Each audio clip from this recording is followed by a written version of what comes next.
네, 존경하는 국민 여러분, 주호영 국회 부의장님과 선배 동료 의원 여러분, 부산 북구을 출신 국민의힘 박성훈 의원입니다. 경제는 불확실성과의 싸움입니다. 대외적으로 트럼프 행정부의 관세 정쟁으로 세계 경제의 불확실성이 증폭되고 있습니다. 대내적으로는 소상공인, 영세 사용업자 등 민생과 관련된 어려움이 지속되고 있고 청년 등 고용 취약계층의 어려움도 지속되고 있습니다. 특히 가장 큰 문제점은 그동안 세계 무역 질서를 지탱해온 다자간 자유무역 협상 시스템이 유명무실화되고 있다는 점입니다. 특히 트럼프 행정부의 공격적 일방주의 정책은 우리 대한민국 경제에 전 정부적 차원의 대응을 요청을 하고 있습니다. 세계 각국은 이러한 위협에 대응하기 위해 정쟁을 중단하고 정부와 정치권이 한몸이 되어 치열하게 대응을 하고 있습니다. 하지만 우리는 어떻습니까? 민주당과 이재명 당대표는 지금 우리 경제의 컨트롤 타워에 대해서 탄핵 청문회를 강행하려 하고 있습니다.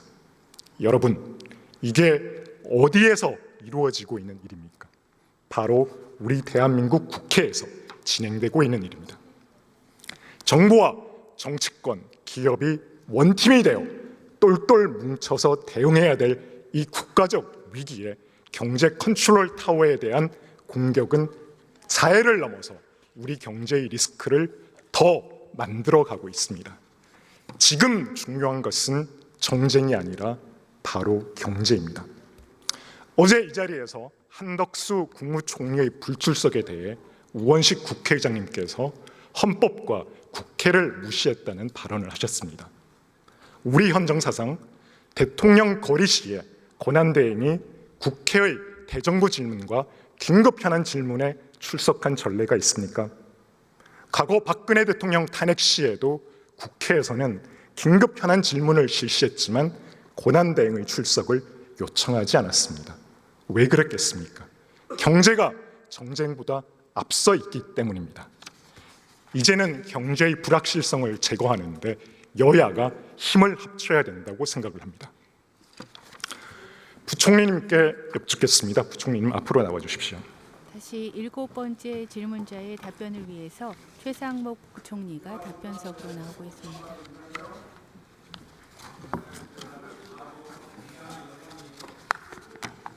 본 회의장 전체가 비춰집니다. 좌석이 많이 비어 있습니다.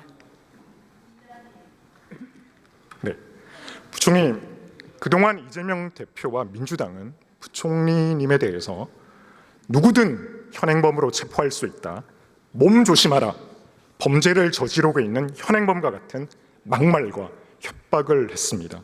그것도 모자라 내일 법사위에서는 부총리에 대한 탄핵 소추 청문회를 진행하려고 한다고 합니다. 이 부분에 대한 부총리님의 소회를 말씀해 주시십시오. 의원님, 이건 경제 질이고요. 이 부분에 대해서는 제가 답변을 하기 좀 어렵습니다. 양해 부탁드립니다. 지난 8일 밤 한덕수 권한대행과 트럼프 대통령이 28분간 전화 통화를 했습니다.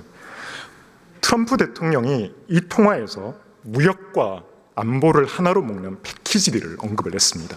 여기에 관세와 관련된 방위비, 관세 협상 패키지에 방위비가 포함이 되어 있습니까? 그 방위비와 관련돼서는 관심 있는 건 알고 있습니다만 저희가 현재 지금 준비하고 있는 그런 의제는 방위비는 포함되지 않습니다. 네. 네. 여기서 또 정략적인 발언이 나옵니다. 민주당은 한 대행이 민주당의 요구를, 미국의 요구를 다 들어준 것이 아니냐라고 하면서 근거 없는 음모론을 또 보여줬습니다. 이 관세 전쟁마저도 정쟁의 도구로 삼는 현실이 매우 안타깝습니다. 아무런 근거도 없이 다 퍼졌다라고 하는 의심부터 던지고 있는데 이 부분이 결국 우리 국익에 도움이 된다고 생각하십니까?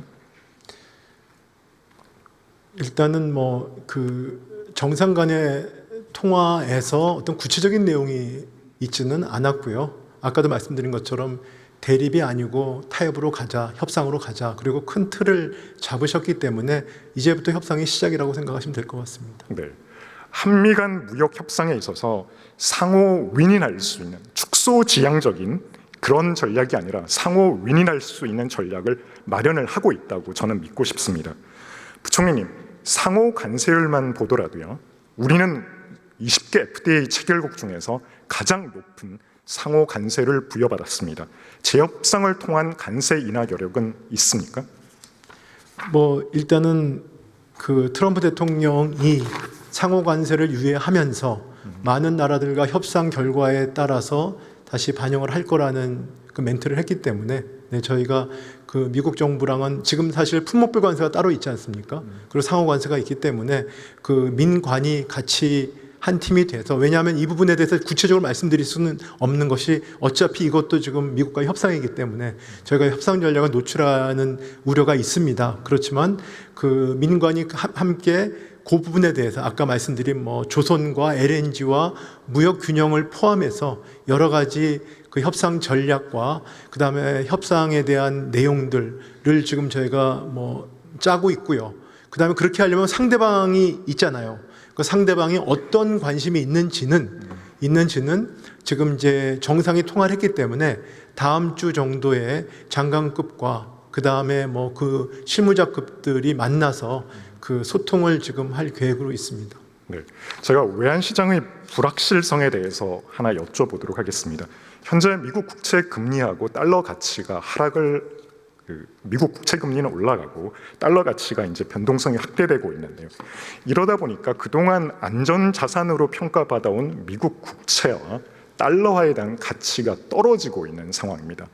이렇게 되면 그동안 달러 중심의 금융 시스템이 붕괴될 수도 있다는 그런 우려가 있고요. 특히나 미국 자산에 대한 이탈 흐름이 가속화될 수 있다고 보는데, 이 부분에 대한 부총리님의 견해와 대책은 있으신지 여쭙고 싶습니다. 그분들은 지금 글로벌 금융 질서에서 가장 큰 화두 중에 하나입니다. 그러니까 중상주의의 복귀라고 했듯이 트럼프 대통령이 관심을 갖는 거는 이제 무역 수지인데, 또 미국의 달러가 패권을 유지하기 위해서 오는 여러 가지 달러 중심의 어떤 자본 거래 부분에 있어서 미국이 많은 나라들은 미국이 혜택을 보고 있다고 했는데, 지금 트럼프 행정부에서는 그분들이 미국이 지금 피해를 주고 있다라고 하는 것입니다. 근데 그거는 아마 월가와 메인스트리트, 그 다음에 금융자본가와 그 다음에 노동자, 아마 그 정치적으로 그 대변하고 있는 그런 그 국민들을 바라보는 시각이 다른 건 분명합니다. 그렇지만 글로벌 질서에 있어서 과격한 변화는 분명히 미국 국익에 도움이 되지 않을 거다라는 것이 제가 아는 범위 내에서 많은 미국에 있는 경제학자와 들과 또 미국 국민들의 생각이라고 생각은 듭니다만, 어떻든 간에 이런 부분들 때문에 아마 트럼프 대통령께서도 그 90일 유예를 하고 그다음 밀고 당기는 이런 전략을 하고 계시다고 생각합니다. 그래서 한번 지켜보시면 우리 국익 차원에서는 우리나라와의 협상이 굉장히 중요하고요. 그다음에 우리가 결국 수출로 먹고 사는 나라이고, 또 그다음에 우리가 달러 패권이나 우리의 외환 보유가 상당 부분이 달러거든요. 그러니까 그런 부분들에 있어서 우리가 그분의 모니터링을 하고 우리 국익에 가장 맞는 방법으로 우리가 대응을 해야 되는 부분에 대한 전략도 같이 고민해야 될 때라고 생각합니다. 최근에 달러 인덱스가 100 미만으로 급락을 하고, 또 미 10년 장기 국채물의 수익률이 급등하는 등 금리 발작 현상이 가속화되고 있습니다. 기재부 시절부터 대통령실에 이르기까지, 우리 권한대행 시절 또는 지금의 경제부총리에 이르기까지 많은 의논을 서로 나눠봤었는데요. 더 현명한 판단으로 국가적 위기를 잘 극복해 주시기를 바랍니다. 그렇게 하겠습니다. 다음으로 제가 질문드리고 싶은 것은, 조금 전 야당 의원의 질문 중에서 현 정부의 알박기 인사에 대해서 간단히 말씀을 드리고 싶습니다. 민주당이 최근 정부의 공공기관 인사를 알박기 인사라고 평가를 했습니다. 부총리, 문재인 정부에서 임명돼서 임기 3년이 만료됐음에도 불구하고 여전히 자리를 지키고 있는 공공기관장이 총 몇 명인 줄 아십니까? 그래서 정확히 알 수 못합니다만 많은 숫자인 걸로 알고 있습니다. 네, 제가 찾아보니까 29분 정도가 계십니다. 특히나 오는 6월 4일이면 무려 3대 정권을 거쳐서 현직에 재임하는 기관장도 나오게 됩니다. 상황이 이런데도 민주당이 윤석열 정부를 알박기 인사라고 비난하는 것은 정치적 공세라고 생각을 하는데 부총리님 간단히 말씀해 주십시오. 근데 뭐 제가 정치적 공세라고 의원이 판단하시는 거에 대해서 제가 언급을 할 위치에 있지 않습니다. 자, 민주당의 부동산 정책에 대해서 간단히 여쭤보겠습니다. 민주당이 10년 장기 전세를 들고 나왔다가 시장의 반발에 부딪혀 철회를 냈습니다. 또 과거에 이재명 대표의 대선 공약으로서 국토 보유세도 역시 동일한 과정을 거쳐서 철회를 했는데요. 시장 경제 원리에 맞지 않는 부동산 정책들, 심지어는 부동산 포퓰리즘에 대해서 부총리님의 간단한 견해를 듣고 싶습니다. 어차피 대선 주자의 공약이기 때문에 제가 말씀드리기는 어렵고요. 그런 부분들이 다 건설적으로 논의가 되지 않을까 싶습니다. 네, 민주당의 반시장적 부동산 정책이 아니라 우리 국민의힘은 부동산 시장 정상화를 위한 분양가 인하 유도 정책을 지금 준비를 하고 있습니다. 재건축, 재개발을 포함해서 신규 아파트 건설 시 용적률과 건폐율을 상향 조정하고 일률적인 DSR 규제 등 과도한 시장 규제를 합리적으로 조정을 하려고 합니다. 특히 임대차 입법, 계약갱신 요구권과 전월세 상한제도 합리적으로 개선을 해나갈 생각입니다. 주택시장은 지나친 규제주의도 맞지 않습니다. 과도한 시장주의도 어울리지 않습니다. 집값은 강한 정책뿐만 아니라 금리, 통화량, 물가, 경제 성장률 등 다양한 변수들에 의해서 영향을 받지 않습니까? 네, 부총리님께서도 부동산 시장 안정화와 집값 안정을 위해서 노력을 해주시기를 부탁드립니다. 네, 그렇게 하겠습니다. 지금 국회가 해야 될 일 중에 가장 중요한 것, 제가 우선순위를 매겨보면 분명히 5가지 중에 이것 하나가 들어갈 것 같습니다. 기업의 발목을 잡고 족쇄를 채우는 법을 해소하고 기업이 자유롭게 뛰놀 수 있는 투자, 일자리를 만들 수 있는 환경을 만들어주는 것이라고 생각하는데 동의하십니까? 네, 동의하고요. 최근에 통상 이슈가 나오는 것들도 결국 우리 기업들이 어려운 게 기업들이 구조적으로 어려움을 겪고 있는 그런 업종들이 더 어렵습니다. 네, 그렇게 되면 결국 고용의 문제이고 일자리 문제이기 때문에 그런 부분들은 이제는 이런 어떤 글로벌 질서의 새로운 변화에 대한 어떤 불확실성과 충격, 우리가 흔히 말하면 관세 충격이라고 보는 부분들을 우리가 위기를 기회로 삼기 위한 노력을 하는 데 있어서 그 규제 완화 말씀하신 그런 부분들, 그다음 기업의 어떤 기업하기 좋은 환경 조성 이런 부분들이 아주 시급한 과제 중에 하나라고 생각합니다. 시장이 우려하는 것 중에 민주당이 지금 제2요구권을 통해서 돌아온 상법 개정안을 다시 통과시키려고 하고 있습니다. 결국 기업의 자율성과 경영 안정성을 저해하는 이 법안에 대해서 우리 경제에 어떤 부정적인 영향을 끼칠지 간략하게 말씀해 주십시오. 상법 개정안의 기본적인 정신에 대해서 지금 현 정부가 부인하는 건 아닙니다. 어차피 기업 지배구조, 그다음에 일반 주주의 보호를 위한 것이 필요하다. 다만 이제 하는 방법에 있어서 우리 중소기업이거나 지금 여러 가지 국내 경제 상황을 봤을 때 일단 상장 기업을 중심으로 해서 그다음에 자본거래 중심으로 하고 있는 자본시장법을 통해서 하는 것들이 좀 더 현재 우리한테 맞는다. 그리고 그렇지 않고 일반 법인까지 포함한 어떤 상법 개정을 통할 경우에는 부작용이 단기적으로도 클 수 있다라는 것입니다. 그렇지만 분명한 것은 기업 지배구조 개선과 일반 주주의 보호가 필요하다라는 부분에 대한 현 정부의 그 생각은 확고하다고 다시 말씀드릴 수 있습니다. 문재인 정부 시절 반기업적이라는 비판 속에 결국 통과되지 못했던 불법 파업 조장법 역시 민주당이 일방적으로 밀어붙이고 있습니다. 부총리, 불법 파업 조장법이 실제로 통과될 경우에 우리 경제에 어떤 악영향을 미치게 됩니까? 글쎄 의원님이 잘 아시는 여러 가지 부작용이 있는 걸로 제가 알고 있습니다. 제가 말씀드리면 외국인 투자, 또 중견 중소기업의 경영 안정성, 그리고 일자리 창출과 산업 경쟁력 다양한 부문에 겹쳐서 우리 경제에 타격이 예상된다고 저는 확신합니다. 부총리님, 민주당의 반기업, 반시장적인 입법 독주의 폐해를 잘 알고 계시지 않습니까? 직접 현장에서 목격을 하셨죠. 뭐 계속 말씀하시죠. 저한테 동의를 구하지 마시죠. 이러한 악법들이 국익을 훼손하는 일이 없도록 확고한 원칙을 견지해 주시기 바랍니다. 7번째 질문 의원 박성훈 의원의 질문입니다. 국민의힘 부산 북구을 의원입니다. 질문 초반에 민주당의 막말 협박이란 시각화들과 지나간 바 있습니다. 본회의장 내부에서 고성 요강입니다. 웃으면서 지켜보면서 물을 마시고 있는 자, 좀 조용해 주세요. 자, 의석에서는 조용해 주시기 바랍니다. 노정면 의원님 좀 조용해 주시기 바랍니다. 자, 진행하세요. 추경은 무엇보다 속도가 중요합니다. 네. 도움이 솔길이 절실한 곳에 적절하게 신속하게 예산이 투입될 필요가 있죠. 민주당은 대선을 앞두고 선거에 이용할 목적으로 실제 경기 부양 효과가 거의 없는 것으로 확인된 1인당 25만 원의 민생회복 지원금과 지역화폐 같은 선심성 현금 살포를 하려고 하고 있습니다. 여기에 대해서 한 말씀 부탁드리겠습니다.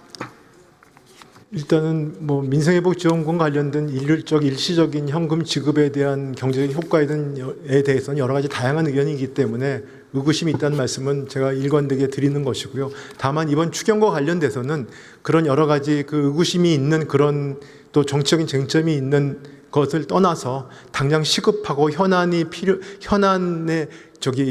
중점을 두는 그런 내용들을 담으려 노력을 했습니다. 그래서 국회에서 빨리 노력을 해주셔가지고 저희도 최선을 다해서 설명을 드리겠습니다.